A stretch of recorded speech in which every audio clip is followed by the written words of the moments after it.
बिस्मिल्लाहिर्रहमानिर्रहीम। अस्सलाम वालेकुम नादरीन, आप यूट्यूब चैनल देख रहे हैं, मैं इमरान खान हूँ। अब नादरीन, इमरान खान साहब का वो ट्वीट या वो खबर जो अलीमा खानम बाहर जेल के खड़ी होकर दे रही थी कल, तो उनके ऊपर एक अटैक किया गया। अटैक वाले मामला पे मैं आता हूँ, कुछ चीज़ें और पता चली हैं। लेकिन सबसे पहले इमरान खान साहब का वो स्टेटमेंट जिससे रियासत डरती है और वो इस तरह के हथकंडे इस्तेमाल करते हैं। इमरान खान का स्टेटमेंट है कि लोगों के मैंडेट पर डाका डालने वाले खौफ में मुब्तला हैं, इसी खौफ के बायस हम पर जुल्म बढ़ाया जा रहा है। मुझे और मेरी अहलिया को कैद तन्हाई में रखा गया है। हमें सिर्फ इस उम्मीद के साथ ज़हनी अजियत दी जा रही है कि मैं टूट जाऊंगा और अपने नज़रियात से पीछे हट जाऊं। मुझे तोड़ने की कोशिश का मकसद अवाम की आवाज़ दबाना है। ये वही तर्ज अमल है जो सकूत ढाका के वक्त याया खान का था। उसने भी सिर्फ अपने इक़्तिदार की तवालत की कोशिश में अंधा होकर अवामी आवाज़ को दबाने के लिए हर किस्म की फस्तायत बपा की और बिलाखिर मुल्क को तोड़ दिया। ये सारी तफसीलात हमूदुर रहमान कमीशन रिपोर्ट में मौजूद हैं। आसिम मुनीर भी अपने इक़्तिदार को तूल देने के लिए मुल्क में जुल्म कर रहा है और मुल्क को कमज़ोर कर रहा है। अब यही फ़र्क है ना अलीमा खानम में और बाकी लोगों में। बाकी लोग जेल में इमरान खान से बाहर निकल कर आते हैं, पूरे ट्वीट के अंदर कहीं पे फील्ड मार्शल आसिम मुनीर साहब का नाम नहीं होता। अलीमा खानम जेल से निकल कर आती हैं तो आसिम मुनीर का भी नाम होता है और उनके साथ नत्थी करके याया खान का नाम भी होता है। तो एस्टेब्लिशमेंट को ये प्रॉब्लम तो अलीमा खानम से है। 1971 और मौजूदा दौर में बहरहाल फ़र्क सिर्फ ये है कि आज अवाम बाशऊर है। सोशल मीडिया ने तमाम हक़ाइक़ अवाम पर वाज़े कर दिए हैं और अवाम जुल्म के ख़िलाफ़ अपने हकूक़ के लिए खड़ा होना सीख चुकी है। यही वजह है ये जुल्म का निज़ाम जल्द ख़त्म होकर रहेगा। वक्त आ गया है कि अवाम की आवाज़ सुनी जाए। मुल्क में सैलाब की वजह से हर जानिब तबाही है। पाकिस्तान की मईशत पहले ही तबाह हाल है। अब सैलाब की वजह से लोगों की फसलें, माल मवेशी सब डूब गए हैं, जिससे ज़रूरी मईशत मुकम्मल तबाह हो गई है और इसका असर पूरे मुल्क पर पड़ेगा। ऐसे में अहम है कि सैलाबज़दा इलाकों की इमदाद के लिए बिला तफरीक सब अपना किरदार अदा करें। अगर मैं जेल से बाहर होता तो इस मकसद के लिए ज़रूर टेलीथॉन और फंड रेजिंग करता। महज हुकूमती इदारे इतनी बड़ी आफत का मुकाबला नहीं कर सकते, बल्कि हर एक शख्स को अपना हिस्सा डालकर मिन हैसुल कौम इसका मुकाबला करना होगा। मुस्तकबिल में सैलाब की तबाहकारी से बचने के लिए हंगामी बुनियादों पर ज़्यादा से ज़्यादा शजरकारी करना होगी। ये इमरान खान साहब ने कहा कि वो बाहर होते ज़रूर टेलीथॉन करते, और अगर इमरान खान करते तो उसका क्या इम्पैक्ट होता आप सबको अंदाज़ा है। अब इमरान खान मौजूद नहीं है तो हम इसकी कोशिश करेंगे। बहुत सारे ऐसे लोग जो इमरान खान साहब के साथ फंड रेजिंग करते रहे, उनसे हम दरख्वास्त करेंगे कि वो हमारे साथ शामिल हों और वो हमारी मदद करें।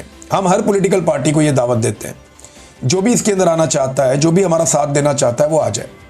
इमरान खान अगर ये करते तो बहुत बड़े पैमाने पर करते, ये हम सब जानते हैं। मेरे ख्याल में तो इस वक्त इमरान खान को एक टेलीथॉन के लिए सिर्फ बाहर निकालें फिर वापस बंद कर दें, तो आप उसका इम्पैक्ट देख लीजिएगा कि कितनी इमदाद इकट्ठी हो जाती है पाकिस्तानियों के लिए और कितने बड़े पैमाने पर इकट्ठी हो जाती है। आखिर में इमरान खान साहब ने इसी पैराग्राफ में कहा कि मुस्तकबिल में सैलाब की तबाहकारी से बचने के लिए हंगामी बुनियादों पर ज़्यादा से ज़्यादा शजरकारी करना होगी। दरख्तों की कटाई भी रोकनी चाहिए। वैसे बलूचिस्तान में अख्तर मेंगल के वालिद की बरसी पर हमले की शदीद मजम्मत और अख्तर मेंगल से इजहार ताज़ियत करता हूँ। बलूचिस्तान के हालात दिन ब दिन ख़राब होते जा रहे हैं क्योंकि वहाँ पर अवामी नुमाइंदगान को हुकूमत करने की इजाज़त नहीं दी जाती। 8 सितंबर को महमूद अचकज़ई की हड़ताल की कॉल पर तहरीक इंसाफ भरपूर शिरकत करेगी। बलूचिस्तान की आवाम को दहशतगर्दी और हाइब्रिड माहौल से निजात मिलनी चाहिए। खैबर पख्तूनख्वा में तहरीक इंसाफ की हुकूमत को कमज़ोर करने के लिए वहाँ ऑपरेशन का आगाज़ किया गया है, जिसे खैबर पख्तूनख्वा हुकूमत को फौरी तौर पर बंद करवाना होगा। अली अमीन गंडापुर को खुसूसी हिदायत करता हूँ कि सूबे की आवाम पहले ही सैलाब की वजह से मुतासिर है, लिहाजा इस ऑपरेशन के खिलाफ भरपूर मुज़ामत करके इसे रुकवाएं। कबायली इस्लाम में होने वाले ड्रोन हमले बंद करवाना खैबर पख्तूनख्वा हुकूमत की जिम्मेदारी है। अवाम की जानो माल का तहफ़्फ़ुज़ हमारी हुकूमत की जिम्मेदारी है। अफ़गानिस्तान में ज़ल्ज़ले पर मेरा दिल बहुत रंजीदा है और मुझे दुख है कि हम अपने मुसलमान भाइयों को ज़बरदस्ती मुल्क से बाहर निकाल रहे हैं, जबकि मुश्किल की इस घड़ी में हमें उनके साथ खड़ा होना चाहिए। खैबर पख्तूनख्वा हुकूमत को भी अपने अफ़गान भाइयों की मदद करनी चाहिए। ये पैगाम था जी इमरान खान साहब का, जो नहीं बाहर आने दिया जा रहा था, क्योंकि इमरान खान साहब डायरेक्ट तनकीद करते हैं आसिम मुनीर साहब पर और उन्हें और एस्टेब्लिशमेंट को ये बात पसंद नहीं है। अलीमा खानम साहिबा पे जो हमले का मामला है, इसमें लोगों का मौक़िफ़ आया, लेकिन जो दरिया को कूज़े में बंद किया है वो जावेद हाशमी साहब ने किया। जावेद हाशमी साहब कहते हैं अलीमा खानम पर हमला हमारी तारीख में एक और स्याह बाब है। इसकी इंक्वायरी पर वक्त और वसाइल खर्च करने की ज़रूरत नहीं है। अस्करी क़यादत या फ़ौजी क़यादत अपने ही गिरेबान में झांके तो मुजरिम मिल जाएगा। ये जनाब जावेद हाशमी साहब ने दरिया को कूज़े में बंद किया।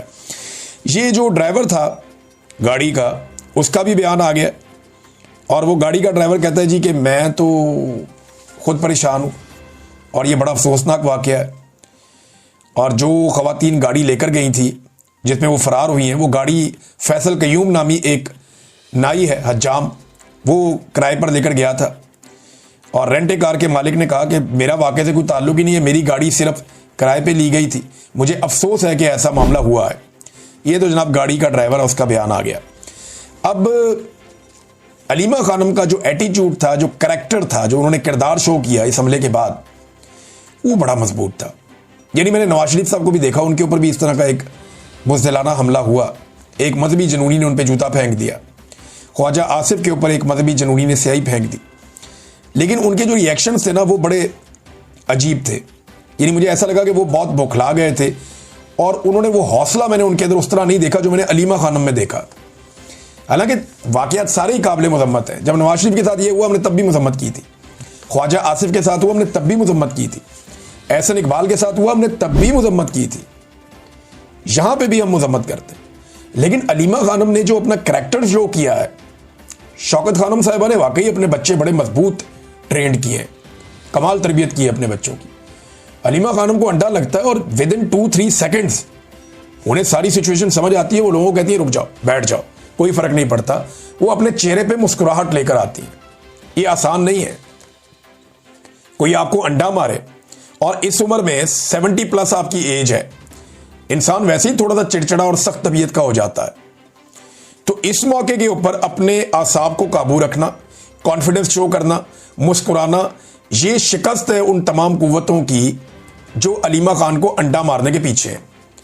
अब इसके ऊपर जो है वो इमरान खान साहब की बहन है नौरीन खानम, उन्होंने कहा कि आज के वाक़े पर दो टोक उन्होंने जवाब दिया कि हमारा जिनसे मुकाबला है वो बहुत कमज़ोर और बहुत बुज़दिल हैं।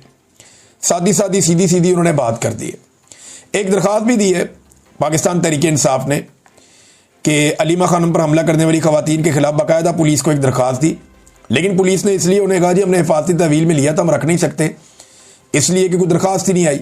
अब पुलिस कह रही है कि दरख्वास्त कोई नहीं आई, जबकि पाकिस्तान तहरीक इंसाफ ने वो दरख्वास्त दिखा भी दी है कि जनाब ये दरख्वास्त हमने दी हुई है। अगले वीलॉग में आपको बताऊंगा। अब तक के लिए इतनी, अपना ख्याल रखिएगा, अपने चैनल का भी। अल्लाह हाफ़िज़।